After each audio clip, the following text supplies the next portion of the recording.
Yeah, I was just trying to start talking. Okay, so let me, if we can start with this this session. So one of the things that's of interest to lots of us is to think about the relationship between our Catholic Charities agencies and our parishes. And what would be a logical way to have relationship between Catholic Charities agencies and parishes with respect to disasters? That's something that is of interest to me from a disaster standpoint. It's also something of interest to a lot of agencies, and it's also of interest. So one of the people at CCUSA is Scott Hurd. He is the head of Parish Social Ministries out of CCUSA. He's going to be joining us. He's driving up from DC, so God knows what kind of traffic he's going to hit. But when he gets here, I'll introduce him as well, so that you have another face to put with a name. So what we're going to do right now is I have a series of questions that I'm going to be asking Tom and Damon to talk about different aspects of disasters. And then I'm going to actually ask for somebody from the audience, one of you guys, to, if you have an example of the same kind of thing, to share that as well. So it's something that we're all kind of talking about. It's not something that we have made routine or systematic, but it's something that there's a lot of interest in, and I thought this would be a useful discussion to just kind of hold it up and explore it from a couple different perspectives. Okay? All right, so let me just ask the first question, and that is, have you used parishes in preparedness?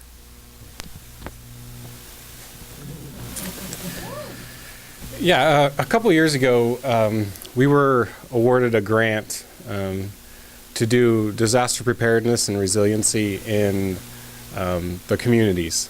And as a part of that grant, we hired Mark. I don't know if you've met Mark yet. He's right over there. Raise your hand, Mark. And he covers Oklahoma and Arkansas and does preparedness activities there. And then Erin, I just saw her walk in back there on the floor.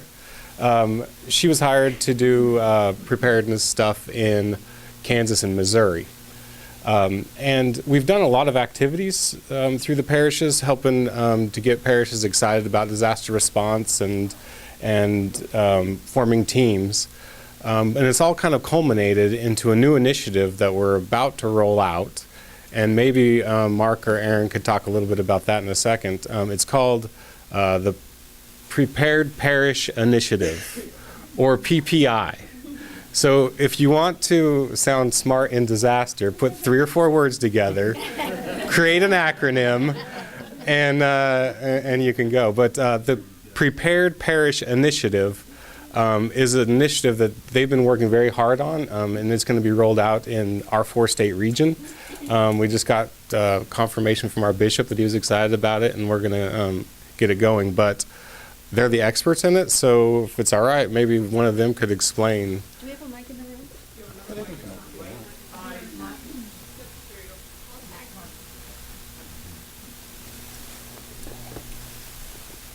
Okay, again, my name is Mark. Just a little bit of background, back up a couple years. No.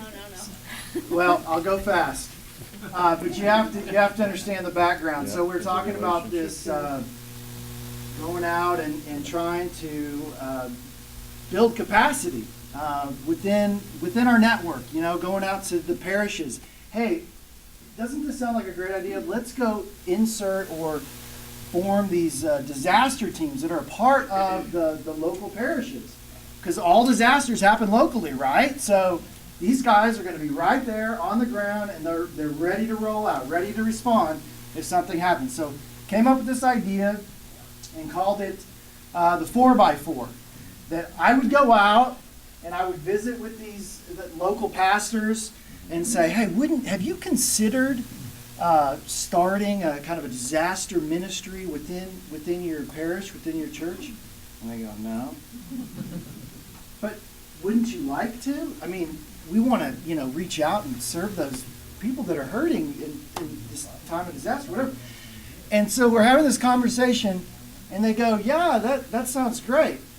Not a single person told me, that's just the dumbest idea I've ever heard. But what they did tell me was, you know what? They told them a lot of things. We already have a lot going on. And to be quite honest with you, I'm already struggling, trying to tap volunteers for this ministry and this outreach and to teach these classes. And so what you're asking me to do is to go back to my already small pool of volunteers who are already doing 3 or 4 other things and asking them to do one more thing. It's not stupid, it's not dumb, but we're not going to do it. And we have very similar conversations in Missouri and Kansas. So we did, instead of the 4x4, it was more of a grassroots-led effort. So it was conversation-based, focus group-driven, for these communities or these churches to come together and talk about what would work best in their community. But Mark and I both came to the same conclusion that people don't want to sit down and have support teams.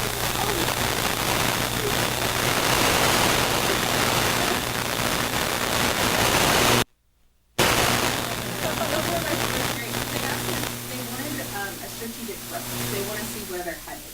They want to see the long-term objective and not just the short-term objective. In the course of the year, we see them. And so with that, the PPI kind of encompasses what we learned over the course of the last 3 to 4 years, and really takes into account like parish preparedness. Oh my goodness, now I can't even say PPI. It takes an individual and family preparedness as a baseline level. And then facility planning, so looking at the physical infrastructure of the church and how to prepare that church. And then the third tier is more of looking at whose roles and responsibilities within the church are important during a disaster or during an emergency, should that occur within that facility. And then the fourth is really looking at the external approach. So how are we working with our community partners? How are we engaging with emergency managers? How are we helping our community in the long term? And kind of encompasses all of the things that Mark was trying to do and has done successfully with the 4x4, and all of the things that I have done with the focus groups across Missouri and Kansas, and looking at it in a more strategic approach, giving them that tiered structure so that they know what's next and where their long-term objective is. And our hope is, this is a theory, that they will get to that 4th step and then they'll realize all of these other possibilities that they can assist the church with. And it's not just within disasters, but it's also within every other scope of volunteering to try to engage more of that millennial population and other populations that aren't necessarily engaged in our church. And, yeah, and so I wanted you guys to hear just a brief snippet, and make sure you find them later. If that's interesting to you, they could talk hours and hours about it, okay? We love PPI. Yes. Okay. I know being asked to be part of this panel is actually from another perspective, right? You know, my grassroots, my local is the parish.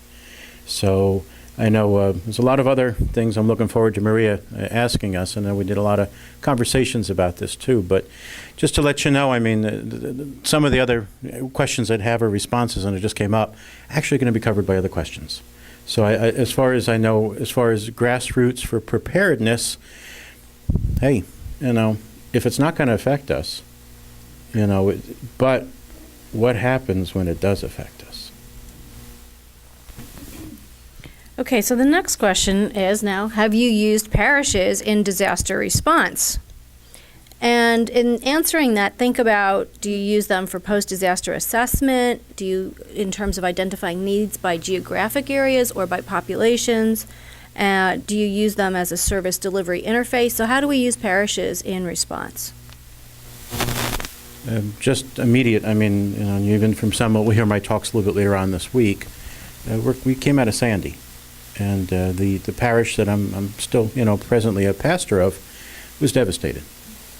And as far as, you know, the needs of taking a look to see what's being communicated on local levels, needs being that were communicated at that time of, you know, some sets of preparation, but also, too, you know, where does the parish fit in? Well, that's our home. You know, it's and a lot of grassroots work that's going to be done. Some of our discussions that things are done first on the local level. But, a sense that speaking from a parish perspective and the needs that maybe we don't know how to voice, but you guys are going to have tools for. So, we do a lot of disaster response work, especially in multi-agency resource centers. And there's always difficulty staffing after a disaster. And if you come to the next session, that's what we're talking about, is staffing and disasters.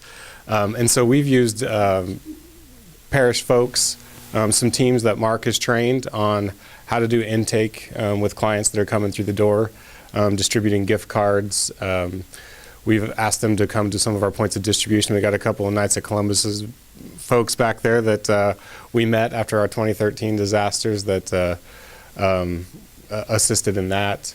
And so there's a lot of operational roles for parish folks to get involved. So do you, so you're using the parish's Catholic Charities looks as a volunteer source, right? Do you have any pre-assigned response activities, like, for instance, when the disaster strikes, send us the impact of what happened in your parish? Or is there any kind of relationship like that to do a check-in? Are you okay? Or the wire is up? That sort of getting a centralized perspective of what are the needs out there through the parishes? Just from my experience, okay, there was no phones. So there was no internet. There was no emails going back and forth. So things that maybe were great ideas or established in certain things, for us it was then I never had Facebook, but guess what? Things were going on Facebook then. So all of a sudden you learn about Facebook. So some of the communications. I tried to get a message out to to one of our leadership in the diocese, not knowing, if they knew what was going on, because we were actually isolated by water. Our bridges were, inaccessible in certain areas, and they couldn't come to our region. So they could see what they're watching on television or the news, and we didn't have any of that. We didn't even know parts of the town because we couldn't get there. So as far as some of the communications, I think there was a sense of things that went out before. But all of a sudden, we can't really communicate that easily. And it was actually one of the representatives of the diocese who eventually were able to link up, and she became aware and was able then to communicate with. So I think the importance of, and I know these guys have already worked on since, but, the importance of communications. And one of the roles that we have assigned out to our staff, as soon as disaster happens, everybody gets involved, and our parish liaison, who is working with the parishes all the time, and even knows all the priests' cell phone number to get in touch with them. Their responsibility right after a disaster is to reach out to that parish to see how they're impacted and how we can assist. So that's something that we've pre-described in a role and responsibility of our parish liaison. They come join us in disaster for a time. To be that connection to the parishes. So what about you? Does anybody here have an example of how the relationship between Catholic Charities and the parishes in response phase? So let's look at just response. Anybody here have an example they'd like to offer? So we have one person here. Can you use the mic, please? Right there. My coworker Doris had it from St. Louis, and I just want to say we work very closely with our clients at the organizations. They're phenomenal. Whenever we call, we have two examples. We had a client that needed a bed. We had a client who was taking expensive medication and was affected by the flood. $100 prescription. They paid for 1 month's prescription, and then they also enrolled him in a plan so that he would not have to pay for the prescriptions any longer. We work very closely with our St. Vincent de Paul organizations, and I don't know what we do about them. Great, thank you. Any response examples, like assessments or immediate right after the disaster? Yeah. The thing that I've seen is that the parish that is most affected, you're not going to get help from them. that you need the surrounding parishes, because the ones that are affected, they're so, they're part of the survivors, and they're trying to clean up their own messes right there, that they're the ones that need the help. You've got to go outside that area to get your. Absolutely. Which is why I think it's a fabulous thing to think about it as a relationship between Catholic Charities and the parishes, right? So if everybody's touching base with Catholic Charities has a sense of where the parishes are that are impacted and where the parishes are that can provide services. So that's one of the benefits, I think, of using Catholic Charities in relationship with parishes to come up with a grassroots scheme. All right, so let me just go, did I see somebody else raising their hand just a second? Oh, Shay, sorry. I didn't want to take up a lot of time, but during the Joplin tornado of 2011, 1,500 homes were impacted in a line that went straight across the jurisdiction out into the county. One of the main objectives during the immediate response was getting the pastor and the community what he needed to know. He didn't know that he was going to instantly become a mass care shelter. He didn't know he was going to then transition into a donations management warehouse, which also transitions into a retirement community, which then continuously transformed over that recovery process. I look to you to say, what in that situation would you have wanted a disaster program manager to give you prior to that, so you knew what was coming?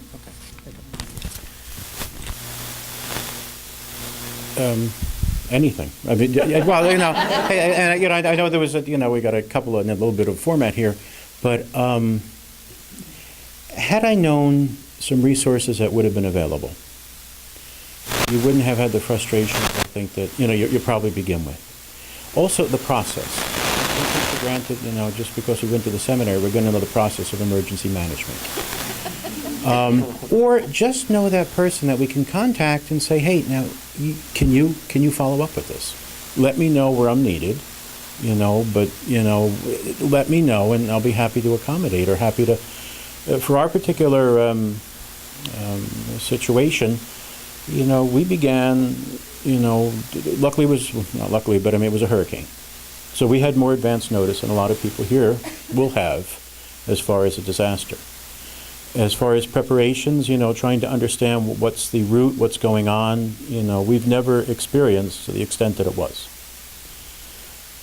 Some of our preparation actually was people calling from the parish saying, our parking lot's up on a hill.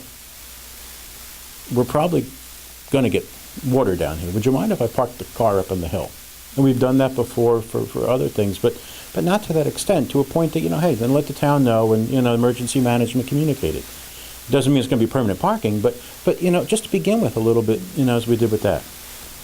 The night of, the water came in the middle of the night. It was dark out. We had an 8-foot surge. So many of the stories, sitting down with a lot of our parishioners and local community people after, they said, well, I never thought I'd be that one to, have to be carried out by the boat. I mean, living in where I did, that was never part of an experience. But as you were saying too, some things, well, maybe if we knew some of those resources, maybe we're aware of, what's going to be the needs. We hear at times, 3 days of food, some water, and batteries. That was about the extent. But not now. It's a whole other story. I know we're going to get on a little bit more with some other more concrete of that, but a sense of where are the resources and who could we get contact. That's a great for a pastor. You don't have to do it. There's someone else that's better trained.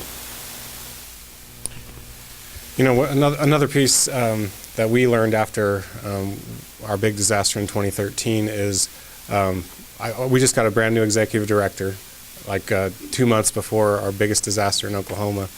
And he's a retired Air Force colonel. And so he's expecting Air Force version of communication. And we're a bunch of social worky people, right?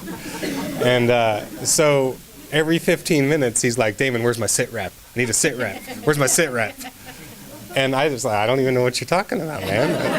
That's not in disaster lingo. That must be Air Force. So we came up with something that works for him, but also doesn't kill us in just information download. And so we have a daily situation report. He takes that information that I give him, and it's all basic. I mean, it's just really simple bullets because, you know, in disaster, you're just going at 100 miles an hour. Very simple bullets. And then What's an example? number of people impacted, where the FEMA centers are, where the marks are, anything you can provide, especially the priests are getting asked a lot of questions. And so what he would do is he'd turn that into a little bit of a flowery narrative that kind of described the scene, and then an email blast out to all the priests and partners and CCUSA. And so he could give a daily update because things are changing all the time in disaster. So that's something that came out of our common experience. Or you think that, would there be taking what they're doing in Oklahoma City, a common operating picture or situational awareness piece that you want to see like a formatted document? This is just to explore good ideas, right? So, yeah, let's talk about where we want to take it at some other point. But I think the idea of Catholic Charities providing information out to all of the parishes, because it's a grassroots communications network, I mean, to think of it that way makes a lot of sense to me. And by the way, if we know what's going on, we can help support you too. So I would suggest that that's a great thing to start thinking about, that we make routine. I just want to caution that, and this is coming, I think, from my experience too. If you did it before, and it was at a much less intense time, and you have time to explain and say where it's coming from. If all of a sudden a flyer appears, and you're on the local level, and you have no clue what this flyer is about, but hey, it tells you it's going to take care of all your problems, and you expect me to hand this out? That's, if I don't know what I'm asking to be communicated, then somewhere along the line, because, flyers all of a sudden just appeared. And that's actually what got me into Catholic Charities as far as, USA and a relationship with that. In a good way, though. I think that will come up later. So two things about that. One is, in disaster communications, a really basic premise is you set the context for how you use the information that you're giving out. And the second thing is, super important about disaster communications, is you manage expectations. And that's, just from what you said, those are two things that didn't sound like it's in there, but that's pretty basic disaster communications. Yeah. So did somebody else have a question? Francine? I had a follow-up on, Damon, did you include the needs that you had for that day, or like your prioritize when you were doing your sit rep? Yep. You said 4 things, but then you only said 3. Okay, so let me move to the. She's keeping track here. She's gonna keep you on. I'm curious because we do something similar, so I want to, I just wanted to see something. Okay. Next question: how have you used parishes in recovery? What has been parish engagement and spiritual and emotional care on disasters? And what about anniversaries? Do you think sending reminders to pastors about Christmas is coming, is that something that is a useful thing? So what is, the overarching question is, how do you use parishes in the long-term recovery? I mean, that covers a big span to include anything you want to throw in there, guys. We would like to use them more. That's something that we're constantly working on. What we have done, though, is we've identified projects, and really the biggest way we use parishes is, we've identified a family that needs a porch built on the back of their house, and we've got them up to a certain point, and that's the last thing we need. So usually we just call the Knights and say, hey, we need a porch built. Can you help us out? So we've used them as volunteers and projects. Okay. I just want to, at least from a perspective I'm getting now too, the parishioners are your clients. It's not like we're talking about people that are outside. At least, the people now that you're going to be sitting down working on cases with are parishioners. So absolutely, and as you mentioned before, if you got the region knocked out, and you're in need, you can't do too much resourcing on your own from that local level. But yet, as you also mentioned too, within I know one of the questions there was you're reusing of buildings. It would be nice if at least you already had a master plan prior, working in relationships, not only just with the diocese, but also in the local level. I got more information in the beginning from the emergency management meetings, just being invited to the police department, because the guys in the police department are parishioners, and they said, Father, the guys are getting a little, and some of the ladies, as far as officers, they could use your presence just walking down. And I walked into the police department, and next thing I know, I was in an emergency management meeting that I wasn't invited to originally. And next thing you know, we're being repurposed for buildings that, and walking through with the principal right after the meeting and saying, look, I know that, it's going to be inconvenience for whatever schedule we may look towards in the future, but these are the needs that we have right now, and this is what the community needs, and these were the integrity of these buildings. So, whether it be buildings that were cafeterias or the gym and stuff that we ended up purposing, for distribution site, for collection site, but also working in conjunction with the other buildings in town that were still usable as far as, food or, housing and other things that were going on at that time. But as far as you were saying, and, some of the communications and work there, most certainly I've had a chance before, but afterwards, and once again, those people, the clients, are our parishioners. So. Anything about emotional, spiritual care with respect to the anniversary stuff? Didn't want to leave that one out, I'm sorry. Come to my meeting, what is it, Wednesday, or I forget which day I'm presenting on the spiritual emotional care. I get really worked on that because, that's my expertise in some ways. Spiritual emotional care are a sense of, many of you, with your development, as also to your parts of your psychology. It's a missing piece, whether the people recognize it or not. You may not be into a formal religion, but yet you're still spiritual. And that spiritual care is an important, from the moment that things are going on to follow up on anniversaries. And one of the easiest things to do, if you guys had in your resources, is send to parish bulletin blurbs, or maybe just an intercession. I know we were doing the intercessions during the masses, and just for those affected by natural disasters and, specifically local community, and those who were helping, responding to our needs. It was a simple little thing, but you're including within there. And you're making a conscious.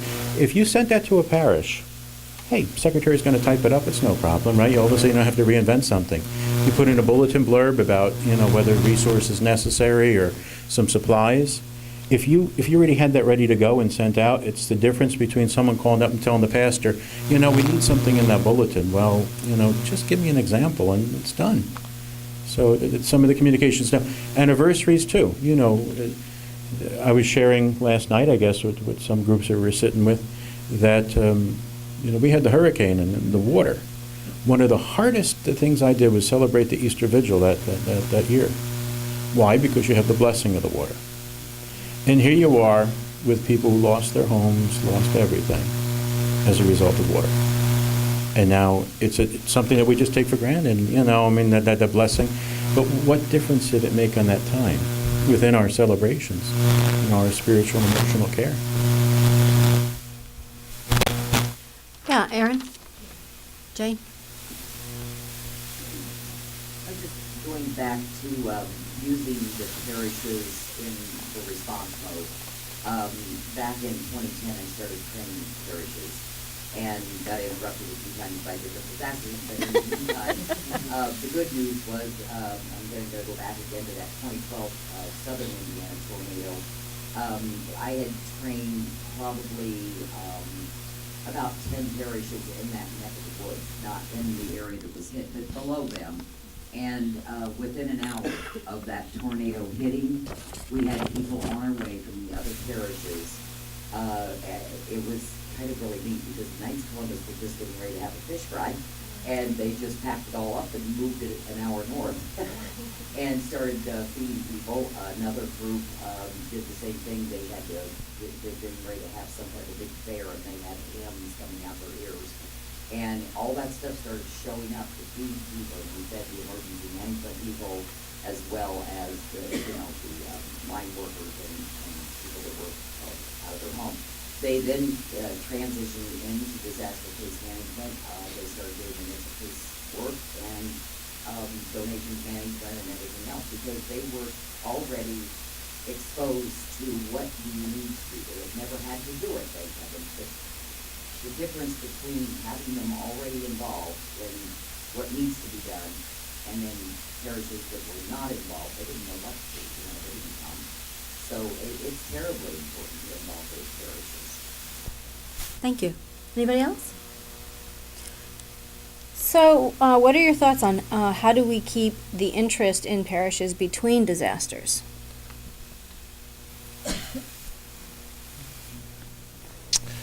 This is probably the toughest one.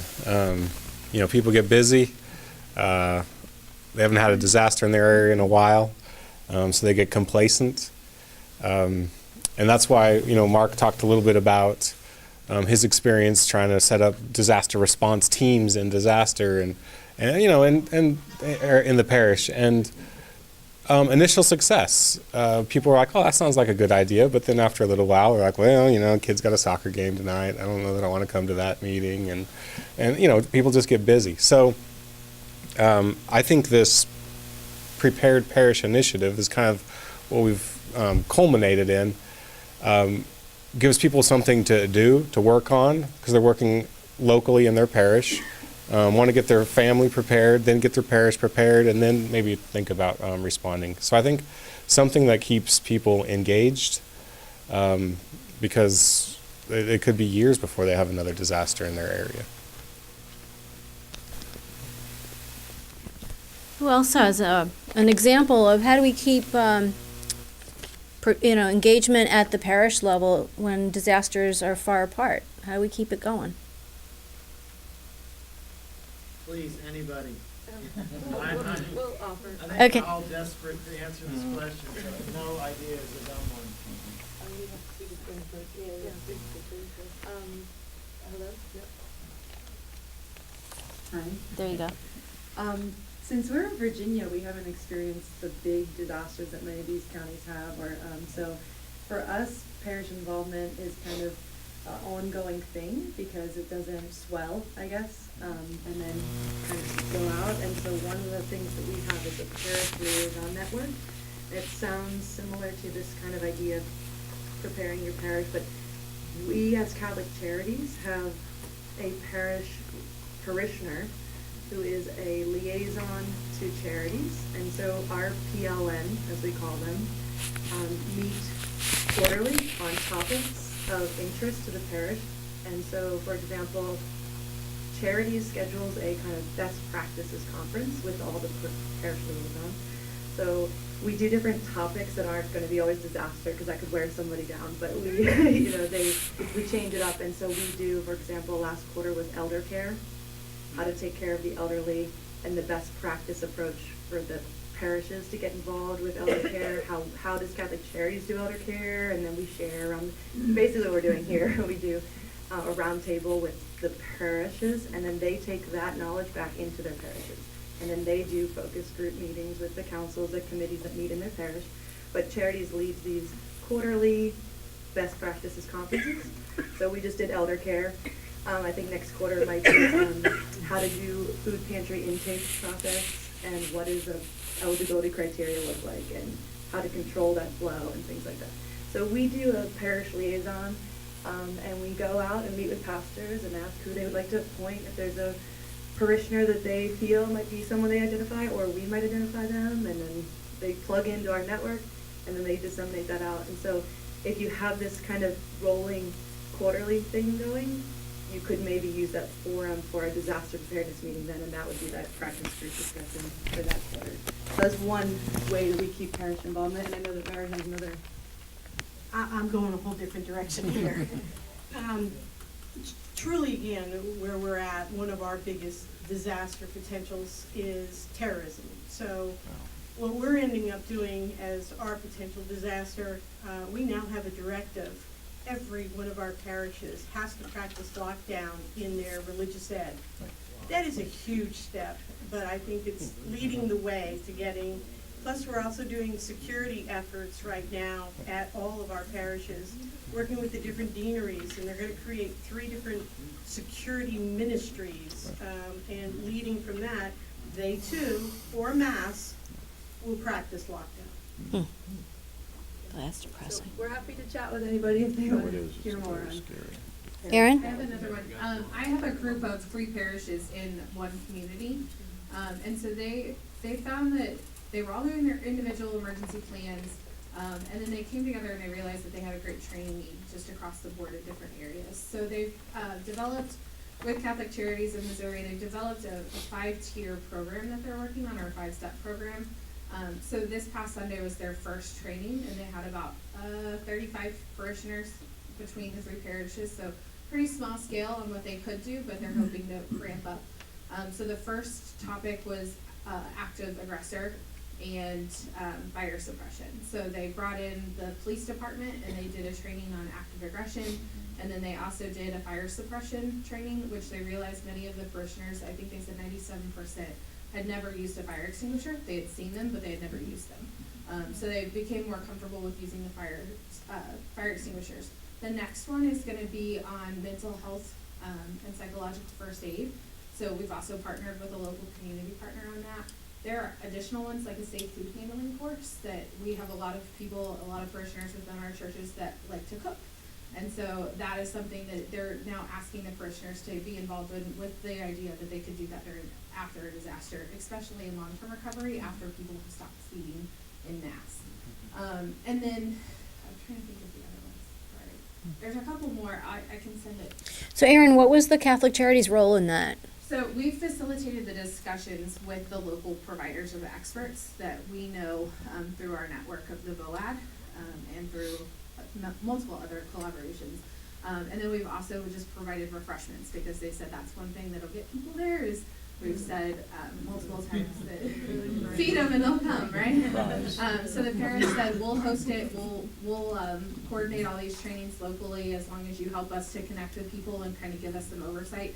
And then we kind of give a timeline as well for that. So we said, this isn't feasible to do in a month. It's not feasible for you to have parishioners every week for 5 weeks to come into a meeting at 7 o'clock at night and stay until 9. That's not feasible. So that was their idea. So then we spaced it out over the course of a quarter and did kind of one per month. And then they realized that the holidays were in there. And so they expanded it a little bit more. So it'll be over a 5 or 6 month time period. But those 5 different topics, and they're educating each other in the community too. So they're inviting the other churches. Specifically, one of the parishes is on the university campus. So they've invited additional partners from the university, and then another parish backs up to a Baptist church and a Presbyterian church. They're all in like a church complex area. And so those other churches have been invited to come in. So they're not only opening the doors to the parishioners, but they're also opening the doors to the community. So these are a couple examples of how do we keep parishes engaged in disasters in between disasters. Does anybody else have another best practice that they'd like to share? If you don't mind, I'm going to jump in one more time here. We talked about it in the last session that I did, but one of the things we do, because we train a lot of teams across the state that go out and actually do hands-on work, and that might be putting tarps on roofs, or it might be doing disaster case management, or it might be doing some chainsaw work or drywall work, whatever it is. One of the things we've done, and our deacons have been a great help in this too, in the local parishes through our deaneries, is getting in between disasters, getting the parishes that have some of those trained people involved in doing home services that might be using the tools that they have and the training that they have to go fix the lady's porch, the elderly lady down the street. Or it might be helping to patch the roof on the elderly gentleman on the other end of town. And they tend to find ways to raise money to buy the materials themselves and use our tools and, the tools they would normally use. But it keeps them as a group active, and they do put out word from time to time, hey, we need 5 guys to do such and such, and they can come far away for 2 or 3 hours away to join in, but it keeps those people active, because that's where you lose them, if you don't keep them involved between the disasters. Okay, next question. Thank you, Jane. Tell us a success story in how you have built relationship between parishes and Catholic charities in doing the work of disasters. I was looking forward to this point in the next couple coming up, because that's why I'm here. I going through a terrible hurricane, going through an experience that we're still, it was actually the flyers that I made some comments about that got me going a lot, because coming to another question too, we're not the only parish around. So of course, we're together and the priests are talking, and I know maybe I'm just a little bit more open to, the discussion and some ideas, and, not just, we got these flyers, that's great, but I'm going to call. And I really want to see if I'm going to, hand this out, what is available. And I know previously, I did some work with Catholic Charities of our diocese. I've been in other assignments in urban places, and everything from, family needs, your basic, or children's stuff, and a lot of activities that we did, but never to this level. And then the other side of the flyer was another telephone number, a national office. And you're going to talk about caseworkers. Now, how many caseworkers are here? I didn't know what a caseworker was. I didn't know what a caseworker did. Well, I called, and I remember I talked to Father Larry, and then I guess by that point you'd already been to visit, so I felt a little comfortable to say, okay, from there, let me just see what, and that built relationship. It already strengthened the relationship we had on a parish level with our diocesan offices. But it was amazing the relationship that was formed down with Catholic Charities USA. And a relationship to it, I know Mark, and there's another question that's going to come up shortly, it's going to be a lot of fun, but Mark voiced too, as far as, relationships with pastors, and, there was a relationship Mark brought up I didn't realize until I was doing a presentation, was it last year or 2 years ago? Wasn't it? Was it last year? What happened? You remember? What did you say in your introduction, I think? I think I was doing the presentation. You were sitting, right? How did you introduce yourself? Was it, you remember? I change it up every time. Okay.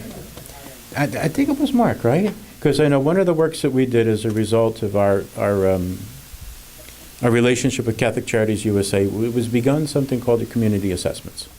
Not pre, post. And the impact that it made on individuals. You got your structural ones that your town and the engineers are going to take care of, and the bridge and the houses, and this was affected. But what does it do to your population? What does it do to your parishioners? And where are you going to go from there? What's your present needs, but what's your projection of what's going to happen 2 years from now, 3 years from now, and we're at right now. After, the dynamics of the town have changed, because buyouts have most of them are already done. So, but now do you remember how you think you did the introduction? How did it go? Was it Mark, or was it? It was Mark. It was Mark, yes. So, but the thing is, so I don't know that you guys knew that the assessment process that's embedded in the Cargill grant came out of Sayreville. And so that was a big So there's a relationship that, believe it or not, it was only through, and I was like, I was shocked. I was humbled to say, wow. I mean, something that, we were working with Kim as far as, coming down with these assessments and what's the impact and, needs going on towards the future. You voiced it really quickly. It's like, well, my goodness, I was part of that, initial. I was just excited to meet you. Oh, me. but here we go. I heard about this Father Tom, Sayreville, oh my gosh, it was awesome, like, we did this assessment and all this wonderful stuff came out of it. And so my work, the grant that I work under, everything that I do is because of... Because I got angry about a flyer. No, really. but there you go. There's your relationships. And I says, well, I was humbled when I was about to give that talk, and I said, wow. I said that was something that we were working on, and look where it went. But that's a relationship that was begun through those experiences. So I tell you, these questions I'm going to like going on with. So, We'll get on. oh, no. So the question again is, tell us a success story and how you've built relationship between parishes and Catholic charities in doing the work of disasters. Does anybody here, any of you want to share an example of a successful relationship building? Somebody we haven't heard from, anybody out here that's working on? You guys are super quiet.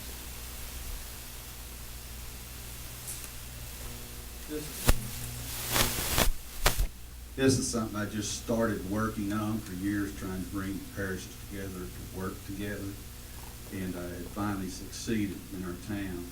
And what I ended up having to do, like most people, somebody wants credit. So we have an IC of Christ King and a St. Boniface. So what I did, we took the name of an old high school that used to be there at Clove. We call it St. Anne's Society. And everybody's coming together to work for the disasters and homeless and everything else we're doing. And now I've got kind of two other churches in two neighboring towns that want to join the society too, to take care of the whole region. That's how I had to do it in order to get everybody to work together. Good. And, I kept praying, been working on this for almost 10 years, and all of a sudden, it was just like, God gave it to me, and I went, it can't be that simple. But it really is. It's that simple. It really is. Sometimes when you change what it is you're doing and name it different, everybody wants to get involved, and that's increased the number of volunteers that I'm getting to. Great, thank you. Anybody else want to share a success story in a relationship between Catholic charities and a parish? I thought there'd be lots of takers on that one. Okay, so let's keep moving. So the flip side of this now. What is your biggest challenge in building and sustaining relationship between Catholic charities and parishes? I'm looking forward to this one. Why? Because I see it as leadership. If the leaders of the parish are not, going to be engaged or open to being engaged or discussed, it's a hard fight. No matter how important what we were able to bring to the table. But at least from my experience and what I saw too, if the leadership, and you can't somehow get through, as I said, I was not one of the only pastors. Working on the assessment that we did, I took it really as, a great opportunity for the parishioners to be active with, one of these, the assessment and, sharing with them the questions and making sure things were delivered, not just Catholic churches, other denominations throughout town. Well, one of the other parishes, pastor left it on a table and maybe mentioned it at some of the masses and, didn't really involve and say, this is our opportunity and, really we need to voice what's happening here. Well, that was leadership. And it's, just, that leadership that stood in the way. And I saw that as an obstacle. So, I think even as you kind of alluded to a little bit in the beginning, and that's why I said, I wasn't going to take it on yet, because I really see that, in some cases, the biggest obstacle is going to be your leadership on the parish level. So, what do you do? Well, you keep making it more, important of, perspective, or what do? You go above, and then it becomes a directive. So. I would wholeheartedly agree with that. Although, I'll tell you a funny story. One of my favorite stories about Mark, he was working out in very rural Oklahoma, and this pastor, he was covering 100 square miles of rural Oklahoma and had his parish plus several other mission parishes. And Mark's like, hey, why don't we get something started? And why don't we do one of these disaster response teams in this mission parish? And his response to Mark was, in that one, I'm just a Sacramento Pez dispenser. So he had been kind of beaten up and didn't feel loved, right? So Mark doesn't ever take no. So he just kept working on him and working on him and working on him and working on him and working on him. And this guy was kind of he's older and a bit crusty but once you kind of got down to, underneath that crust, he was a super nice guy. And so Mark finally got him to do something, and they had this big community event around preparedness. And the town is about 1,000 people. And Mark's like, let's do this big event. We'll bring in all sorts of stuff. We'll give away a storm shelter. We'll invite the whole community. And the Catholic charities and the Catholic Church will host this and sponsor this. And ended up about 100 people out of the 1,000. So about 10% of the town showed up. He came grudgingly for the first, like he was planning on coming and putting in, say thanks for coming and then going back home. He ended up staying for the entire event, ended up talking to Red Cross, got involved in the local community and the Ministerial Alliance, and he just loves disaster. So although sometimes leadership is an issue, it can get, you don't necessarily have to, sometimes going over them and directive is a good idea, but sometimes it just takes a little bit of persistence. So, good on. Anyone else? You guys have to have stories with this. I feel like I'll share a success story. Yeah, absolutely. I feel like people hear it. Is there one? I don't know this. Back to one of our working with parishes law, and I don't know how common this is for other charities, so I guess I'll share what we do, but we have our largest program is our mental health practice.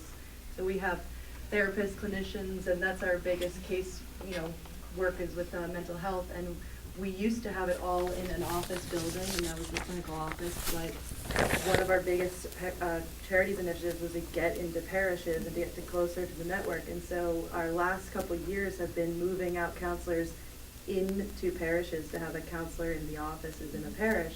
And that seems like a lofty goal, but it took a lot of work, and it's still in progress. But it started with meeting with pastors, explaining our mission and vision, and having a pastor in a parish kind of link in with our vision that we need to bring the services to the people. And so that was, we actually set up, it always starts with a discussion, but then it turned into an actual memorandum of understanding between a parish and charities. I write those, so that's my job. Kind of simple, basic, bullet form contracts, we borrow the space for free, but we are always respectful of what the parish hours are, how we're gonna work it out with the counselor. So we go into a drill down on actually working out a contract with the parish, and we now put, I can't think of the number, but we have 13 or 15 or so parishes about where we have a counselor now in them, and we're 21 counties wide. So we're really spreading out the counseling services, and that's our link to charity with the parish. And then from there, certain parishes have really good rapport, good relationships. So for example, one in Manassas, they love our counselors, so we've now added our attorneys there. We now have a food pantry thing, and we've built in charity into the parish.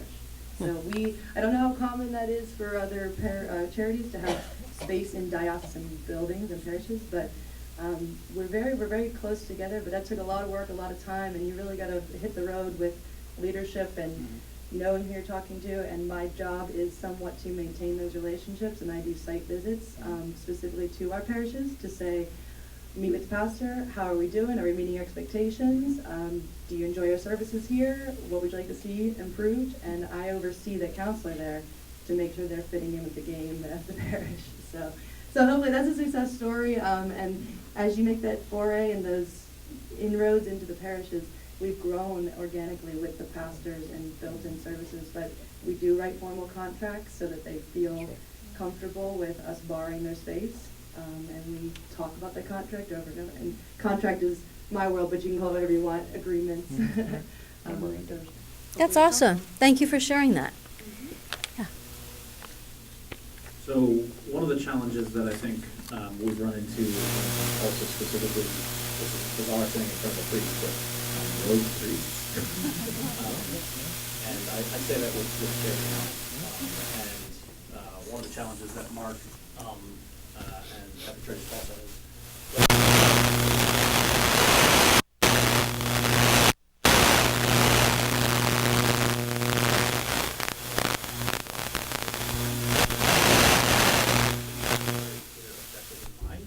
so that when we do present next one to the priest,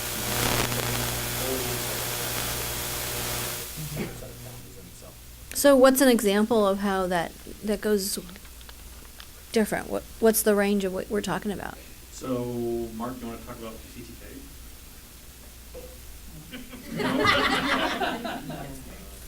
Probably not. I'm trying to be quiet over here because I feel like I've already shared. Oh, come on. Come on.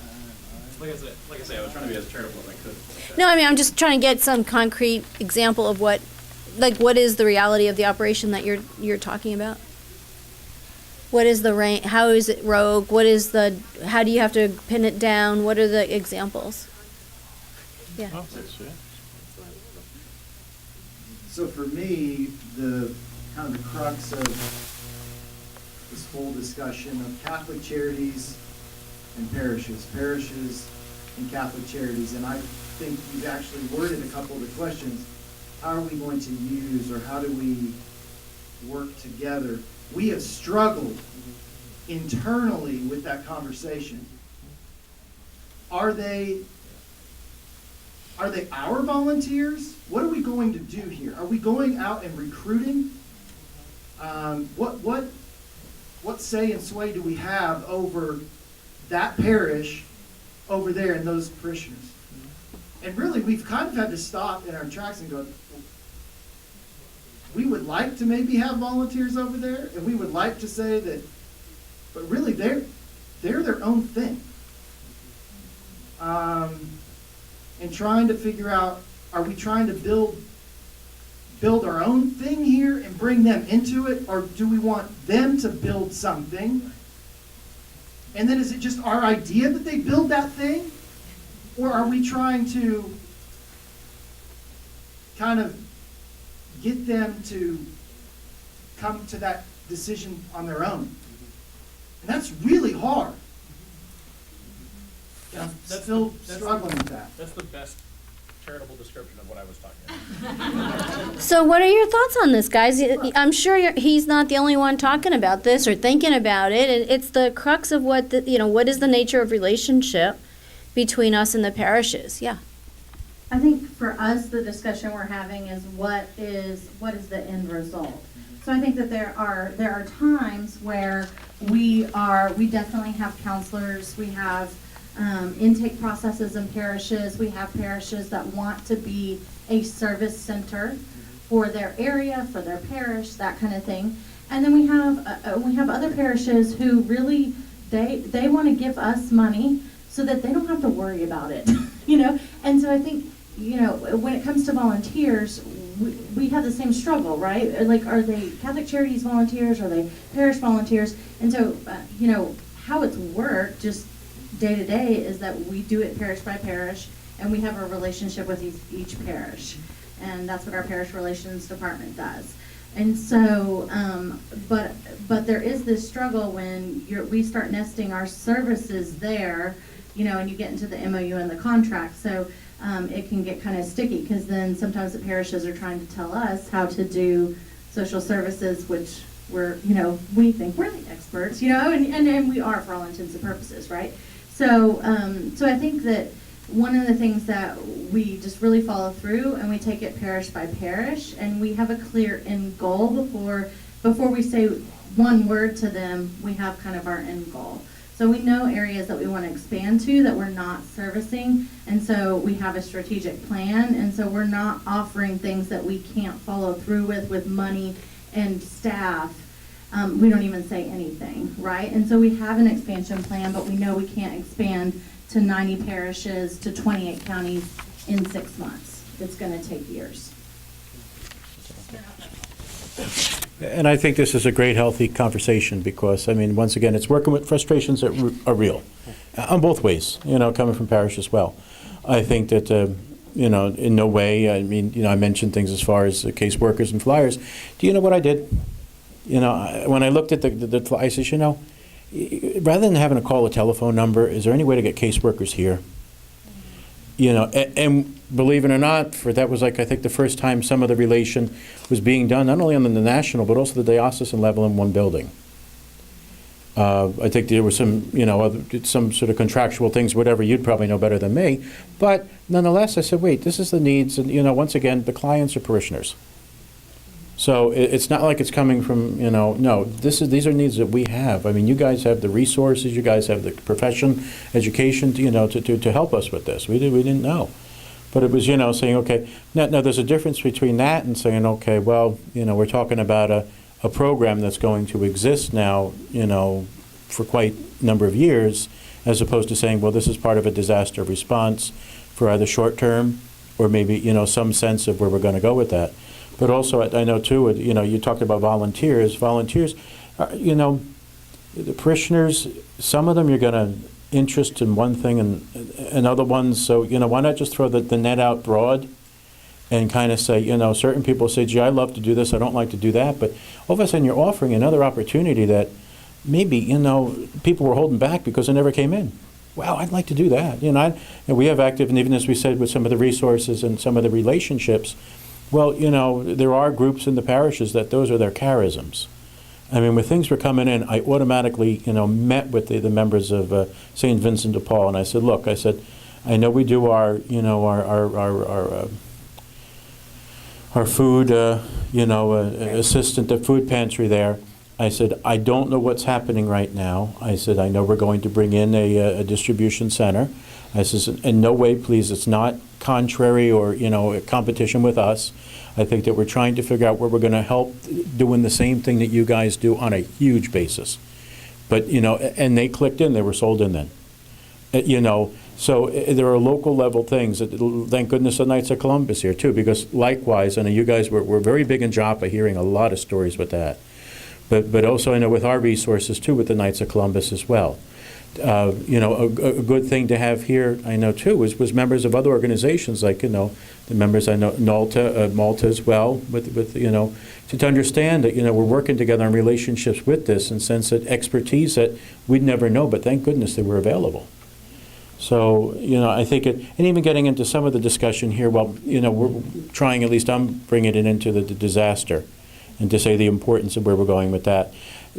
Some other programs that, everybody needs space usage, and that's, for other programs that there are very, nice programs. So space usage, I know that's a practical issue. Now, So, one of the things got? that you had mentioned is most parishes either have a men's club or a parish council, Mm-hmm. and a lot of them don't have Knights of Columbus. Okay, correct. So those are two entities that ought to be tapped along with communication, establishing relationships with parishes. Our council, or one of the councils in Little Rock, serves 5 parishes. And Okay. then we have Knights, and each one of those parishes stays in touch with the local pastor. Otherwise, we couldn't hardly, organize bingo, anything. It's almost impossible without that communication. But we also have in that group a church that is not strong with the Knights of Columbus, but does have a strong men's club. Mm-hmm.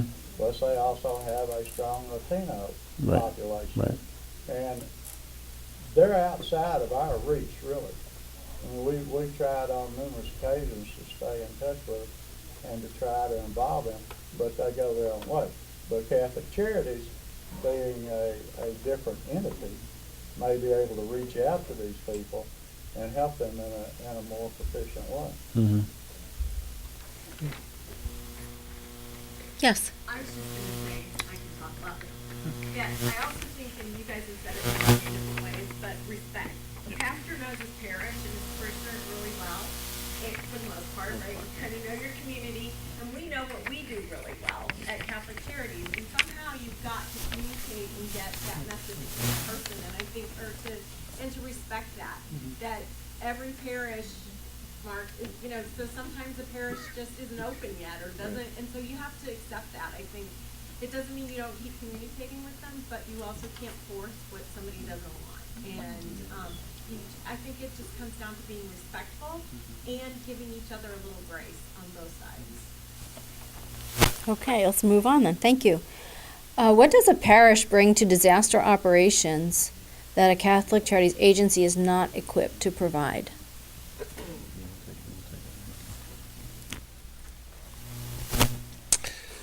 I think the biggest resource the parish provides is the people. We we're all paid staff. Well, most of us are paid staff at Catholic Charities, and so we have to use those donor dollars to the maximum. So we keep our staff as small as possible to meet the needs, and so we need those volunteers. You know, we've asked parishes a lot. Come and work with us. We'll get you in the door. We got these job duties lined out. We'll do a little bit of training, and you take over. And so I think that's the biggest resource. I know most certainly I wanted to back that up too. You know, your footworkers with a lot of that. Also, a local perspective. You could have a grant for a delightful program, but you know, maybe it's not one that's going to fit in this piece of the puzzle. You know, a local perspective at times is important. And also going back, I know as we talked about, you know, the principles of subsidiarity, right? I mean, the parish is local level. So, you know, maybe there are just certain things that are capable of being taken on at a local level, because then other people will have a chance to be part of it, rather than just coming in and, you know, saying, you know, but, you know, a sense of a local perspective, you know, you can't underestimate. Anybody else have a suggestion of what a parish can provide that Catholic Charities might not have? Yes. I'm going to talk about it maybe another road grease. I think one thing that parishes bring, and I'm going to be a little bit self-deprecating here, perhaps kind of on behalf of all of us, a lack of corporate culture. When we come to a parish, oftentimes they're like, oh, Catholic Charities here, we got to make the bed, right? So I think it's important that we be very mindful of that, and just do everything we can to speak the same language that they do. Yeah, Erin? Another thing that has really resonated with me over the last year and a half is the local expertise within the parish. So the parishioners all carry a job, or have carried a job, or are a caretaker or something within their household and within their community. And so leveraging their skill sets and helping, that kind of goes along with the mutual respect thing. So leveraging their skill sets to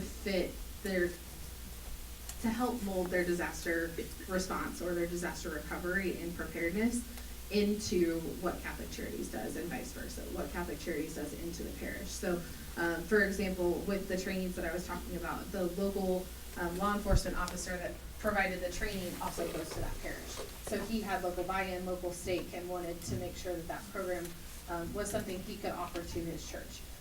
Aside from that, they're also doing like a first aid training and CPR, and so the local nurses within the parishes, the health ministry, they've stepped up and they're providing that training. They also advocated to get an AIDE and to bring in CPR trainings on a regular basis. So just leveraging what's important to that parish is so helpful to keeping that consistent message and keeping people engaged during preparedness and through response and recovery. Another big thing that the parishes bring is facilities. So, and it's in the local area, it's scattered throughout the state. So after 2013 tornado that went through Moore, just outside of Moore, there was a priest that said, hey, love to work with you guys, but I'm not sure how. How can we partner together? I said, well, we want to do a point of distribution. Do you have any space for us? And he said, well, a matter of fact, yesterday was the last day of school, so you can have our elementary school. And so we use their elementary school. We work with the Knights of Columbus. We work with St. Vincent de Paul, and set up a point of distribution in a school. So facilities is a huge key to disaster response. Anybody else? What parishes bring to the mix? Okay, let's see, where are we? So how do we work with parishes but also serve non-Catholics? Is there anything we need to do to maintain care for all?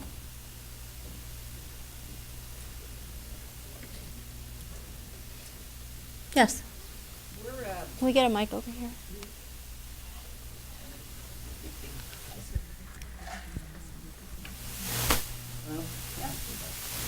Our Catholic Charities is heavily involved with the local fellowship in our community, and I encourage all of the parishes to be involved with that, because that covers the the whole area that you're in, basically, because if something happens, they may or may not come to Catholic Charities, but they'll probably go to their own parish. And if we're all connected and we know what's happening, they're all on the same page and they work together better. You have interfaith organization? Interfaith, yeah, it's about maybe 15 or 16 different churches throughout the whole county, and we meet monthly, and they're going to be involved with Mark's going to be coming out to do a disaster preparedness expo, and they're all on board with that, and this way they can take that back to the parishes, and so it's a good way to connect with non-Catholics, but people who still want to be involved. Okay. So the question is, how do we care for all people? You know, if we're working through the parishes, how do we also maintain that balance of taking care of everybody? Yeah, I totally agree. We have ministerial alliances in Oklahoma, probably called different things. So encouraging the pastor to be involved in those is definitely key. But in my experience in response and recovery work, I've never had any kind of priest or deacon or anybody say, you can use our space, but you can only work with Catholics. I don't think that's a culture that is ingrained. So we welcome him in. We talk to the priest. Hey, we're gonna work out of an office in your building. Is that cool? Yeah, we're gonna have clients in. They're gonna have kids. So I don't know that that hasn't been an obstacle for us for sure. But to be more proactive about it, definitely. Get the pastors into the ministerial alliances. Mark has introduced several pastors to their ministerial alliance that they just, they change every couple years, and it kind of is like, got to meet all these new Lutherans, and I'm tired of them. So, whatever it is. So, it's good to maybe be that bridge to be for the ministerial alliance. Anybody else? Anything that you want to, yes, Jay? I just want to add that I did have it happen once. Back in 2008, we had floods, and one of the priests where we had opened an office for people to come in and do initial intake and that sort of thing. And he came to me and he said, you can help our parishioners, but that's it out of this office. Well, we kind of went nose to nose. I hate to say that, but we, by the end of the whole thing, this priest has completely changed his tune. He's now on my core team of advisors. He is the disaster chaplain for disasters for the local EMA and fire department and that sort of thing. So, he just needed his eyes opened. He needed to realize that we are not here just to serve Catholics, that we don't ask. That's not what we do. But, once you bring a priest like that on board, or any authority as far as that goes, I think if you do it in the right way and gently and show them, that they'll be one of your biggest advocates in the end. What about not thinking of a priest that would say it's Catholics only, but in terms of marketing, if you're at a church, is there any marketing that you need to do to say that the services are open to all? Well, one phrase, to answer the question, how do we work with non-Catholics? I say that we over communicate how much, because we have to correct that image. Sorry. One thing that we work on a lot is over communicating who we serve, because we have to correct the image that Catholic Charities serves everybody. That's something we struggle with, because that's just not intuitive, I think, when we hear our name. So we over communicate. It's on all our publications, and the phrase we use a lot is we serve those of faith or no faith at all, and that's our grab all, and we have other phrases, but those are one of our ways that we talk to people. And when we go into discussions, when I talk to pastors too, and we pretty much say, and I've never had this happen where someone would say no, but I mean, we say, is it going to be a problem for you that we serve everyone of faith or no faith at all? And no. Okay. It's sort of like you phrase it that way. Why would you say no, kind of thing? And you have to, I guess, work with that messaging, but we have to over communicate that a lot. It's something we work on. Just go into another perspective as well. I mean, you're working with local communities and people in local when you start going into church buildings, I mean, administrative buildings, your other agency buildings. But local community, you didn't really go to that building unless you're a parishioner. You know, just the mindset. And all of a sudden, wait, now it's changing something. How is that? And I think that's where we're going. How are you communicating that? Plus, let's go back before some of us were born, okay?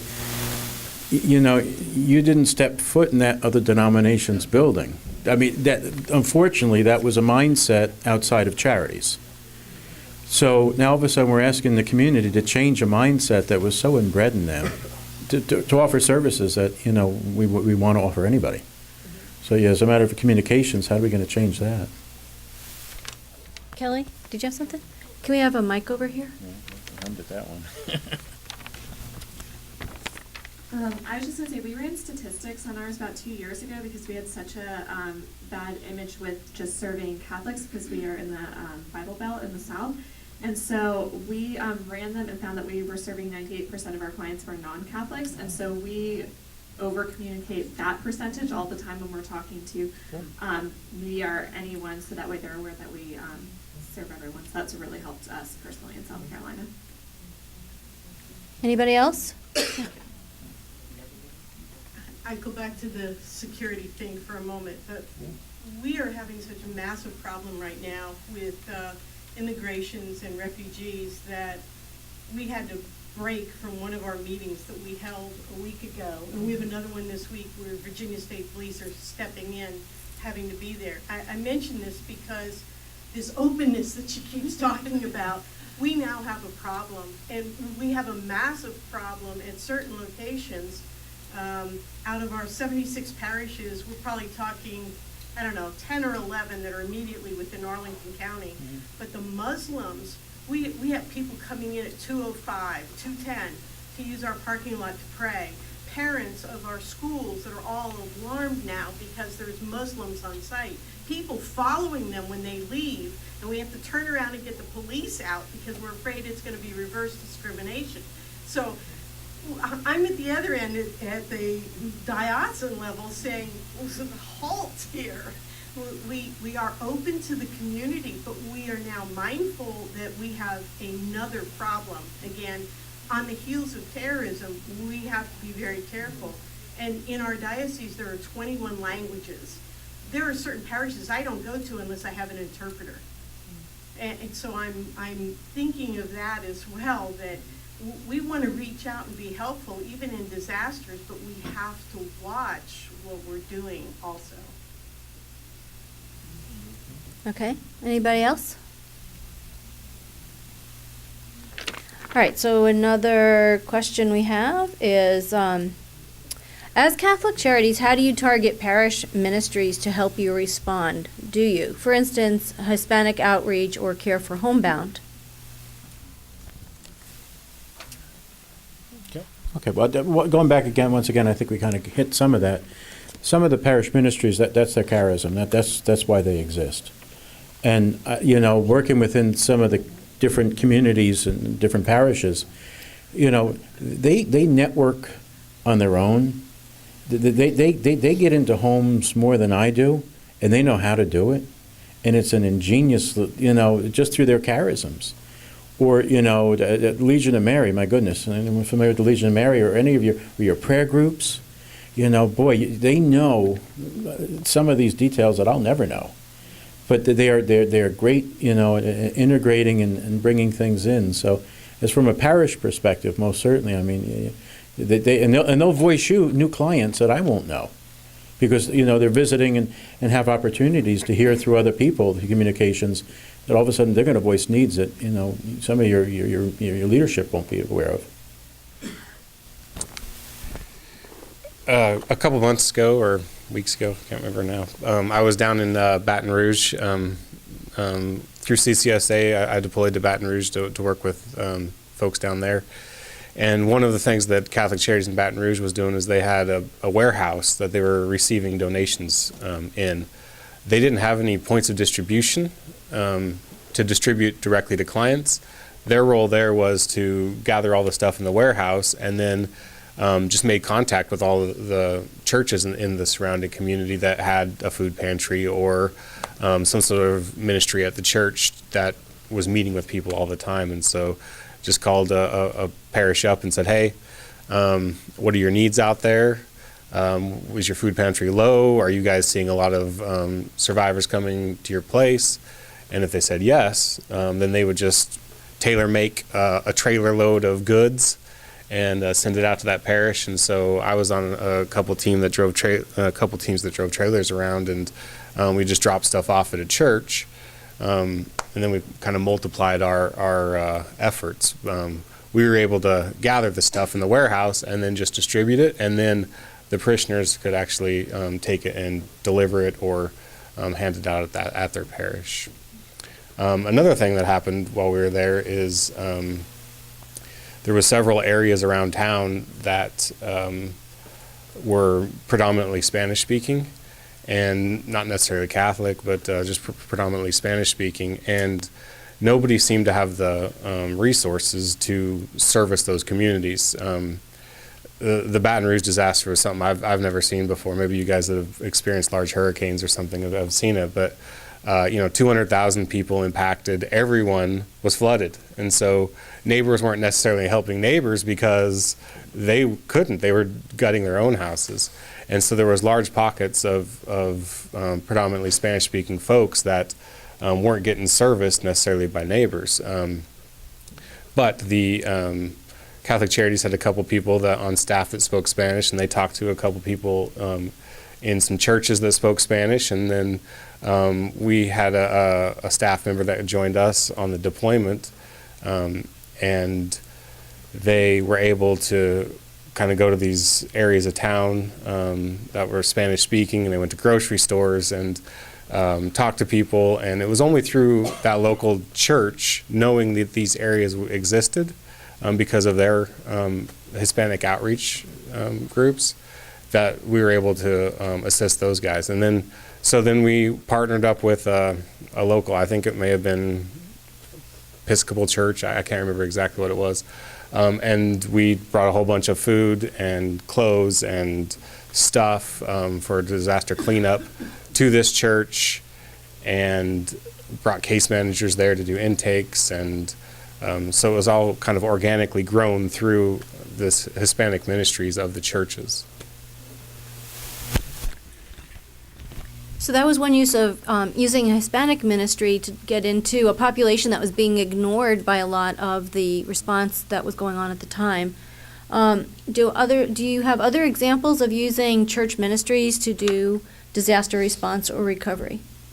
Yeah, I'll just kind of share a little bit. So for those who have been involved with Marks, as far as ambassadors go, we were trying to quickly gather together all sorts of ambassadors to guide families through these marks, multi-agency resource centers. I know we're all working on our acronyms. But anyway, so something that we wanted to make sure was that for Spanish speakers that they would feel welcomed at the marks.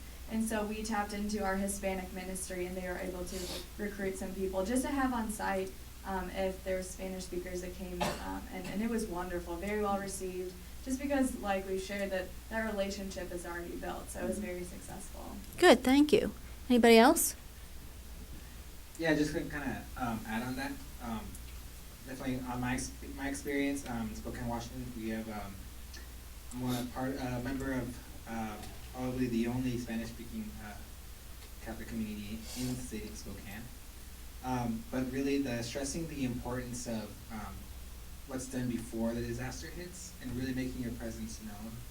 And also taking in that information from the community kind of as a, they have their own best practices, so it's not really a one-size-fits-all. It's kind of each community, whether it be say in Spokane, you have the Hispanic community or the Vietnamese community, they all have their own networks and their own best practices. And so really respecting that and tapping into that and really trying to forge that connection beforehand so that when something does happen, you have that trust factor, which is very special and really important to have when working with crossing cultural communities. Thank you. Anybody else? Why don't we do that table and then we'll come over there? Okay. I might have lost my thoughts, so we'll see if this. I totally lost it. Oh my gosh. All right, let's go over here, and then we can go back there if you get it. Just signal if you get it. Okay, let's come over here. No, I'm good.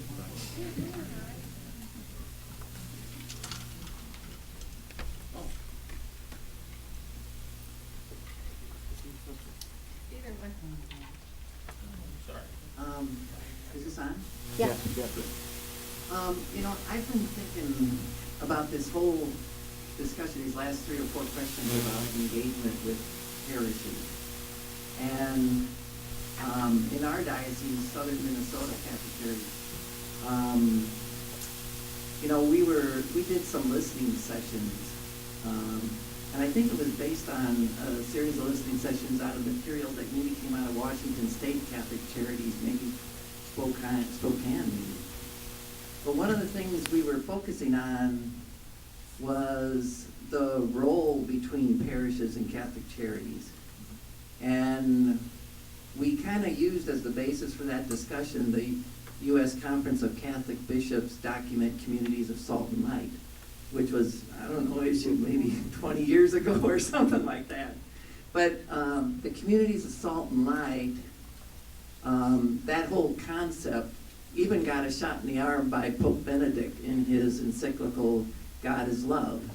Because there's a couple of paragraphs in that at Catholic Charities we love. Because Benedict talks about the fact that there's 3 missions of Catholic parishes that are dependent on each other and important, fundamental, constitutive, I think is the word that Benedict uses. But it's like to proclaim the gospel, celebrate the sacraments, and engage in acts of charity and justice. It's 3-pronged. It's not enough. It's not enough to preach the gospel. It's not enough to celebrate the sacraments. All very good and important things. But if parishes are to really be what they're called to be, then there's also that outreach to the local community. And that's outreach regardless if the local community is Catholic or not, if it's Muslim or not, whatever. It's that outreach, it's that evangelization, it's that presence. And so when we did our listening sessions, one of the things we talked about, we kind of paraphrased the John F. Kennedy quote. And we said the question here tonight is not to ask what Catholic Charities can do for you. It's also not to ask what you can do for Catholic Charities. So we kind of talked about a model where we're not dependent on each other for action. We're not independent of each other for action. We're interdependent, and there's collaboration. And if we're all operating from the same playbook of, Matthew 25, works of charity and justice, it's not like they can just write a check to Catholic Charities and they've subcontracted that out and they're off the hook. It doesn't work that way. By the baptismal font and by the baptism that we share, we're all called to it. Parishes as well as Catholic Charities. And so given that we're playing from the same playbook, we need to respond in charity and justice in our local communities. And we come to that with different strengths. Parishes are organized differently than Catholic Charities, which are organized corporately. Catholic Charities has caseworkers, social workers, therapists. Parishioners have people of goodwill and faith who know their communities, who care about where they live. And so let's draw interdependently. Let's play on each other's strength in service to our brothers and sisters in need. And this is more of a question and a musing and this will be my final comment, but I kind of wonder if parishes are really doing communities of salt and light before a disaster hits and they're really engaged in outreach in their local communities. That may be the best disaster preparation of all. And so anyway, those are just a couple thoughts. Thank you. She remembered her question. While Aubrey's getting, Kyle, do you want to go? Sure. So, sir, you need to write a book. Yeah, seriously, that was beautiful. That's absolutely. We got that on tape, right? So, I feel like this actually dovetails pretty decently from what our friend comments here, and the gentlemen were just speaking about in terms of involvement and interdependence. All of us have lives outside of Catholic Charities, of course. We have things we're interested in, and we have family members and what have you, and oftentimes our lives, those of us that are involved in service professionally also are involved in service in our spare time. So it's important that we use those relationships from the other organizations we're involved in, whether it's the local zoo or the choir you're in at church, or whatever organization you're involved in your private life. Allow those relationships to also benefit the community in the time of a disaster. And I feel like that, like I said, plays off very well what you were saying in terms of interdependence on all of our gifts. Thank you. Aubrey? Okay, so I wrote it down just to make sure, but the resources are already in the community. We have these community dynamics with different cultures and religions, and I think with AmeriCorps members of doing disaster resiliency in the community, it's about connecting those relationships. So we don't have to start from scratch. It's seriously listening to the community. You know, we go out there to prepare, but we're also listening to what they're needing. And then we can come back with, okay, there's ways that we can help you. So it's building those relationships. Okay. Just I guess an additional tip. When working with communities, my personal perspective, don't forget the little people, our youth, the kids. I mean, sometimes it's kind of hard to get an idea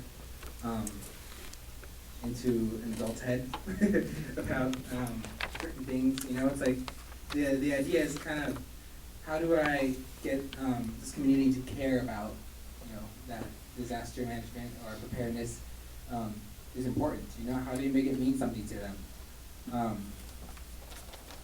And you know, from my perspective, from my background, I come from a large family, and you know that parents, their ultimate love, you know, outside of work, outside of everything else, is their kids.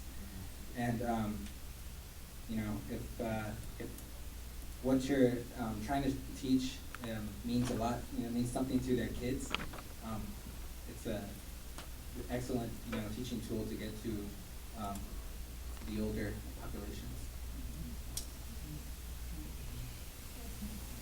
Yes. So we might have been involved in the one that you were referencing. It came from Washington.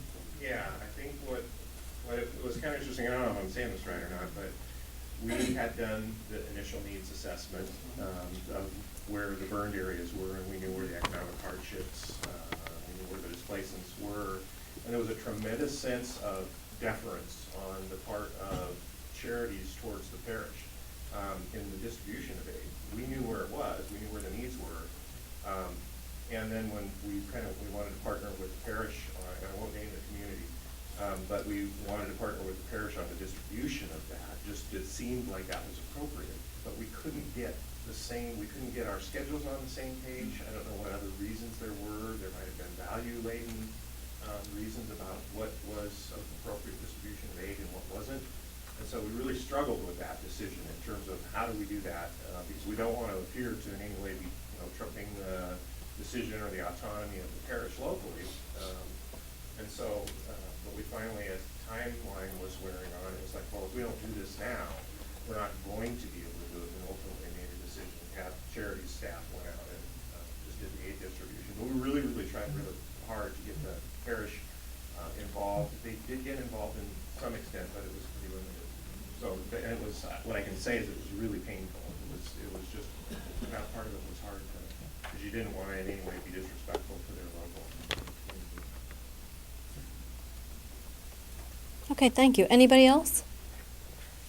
Okay, so in closing, I wanted to ask our two guest panelists if they would offer us some words of wisdom, something you wish you knew about Catholic Charities and parish relationship in working disasters before you had to do it.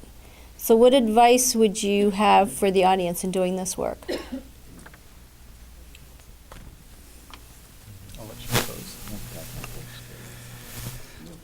I would say it's worth it. It's worth the effort. It's worth the pain. It's worth the frustration. Because when it happens, that is what we are called to do. I don't think I can say it any better, so I won't even try, but that's why we're here. We're called to serve, and when it works, it's worth it. So keep trying. Keep going to that priest. Keep going to that deacon. Go to those parishioners and say, let's do this thing. I know we spoke so much already. I think the relationships were most certainly the important. Words of wisdom, I mean, you always wish you knew the things before, what if, or, but be open. Be open to grow in it, too. We're all bringing to the table, and we're working for the same group of people that we're trying to do the best for. So we got to be open, and it might be give and take, give and take on a lot of different levels, Your leadership just doesn't necessarily think of themselves. Maybe they're aware of balances that, just as you guys have confidentialities there, we might be aware of too, and trying to balance our things as well. So I want to thank you. Okay, I thank you guys for your participation in this. I hope it's raised some considerations for you and how to work between Catholic Charities and your parishes. I know these guys are welcome with, if you have any questions or comments and you heard other people with suggestions on things that they're doing, Arlington, feel free to follow up and network with them on how you can make it work for you. There's a lot, this is just one area that I've heard a lot of comments over the past year, and I think it's something that's evolving, and we just want to have the conversation to help it move it along. We are actually a little ahead of schedule, so let me just give you a couple, so we're going to have a longer break. I also do need to have the facilities, we're going to come in here and talk to you. If you want to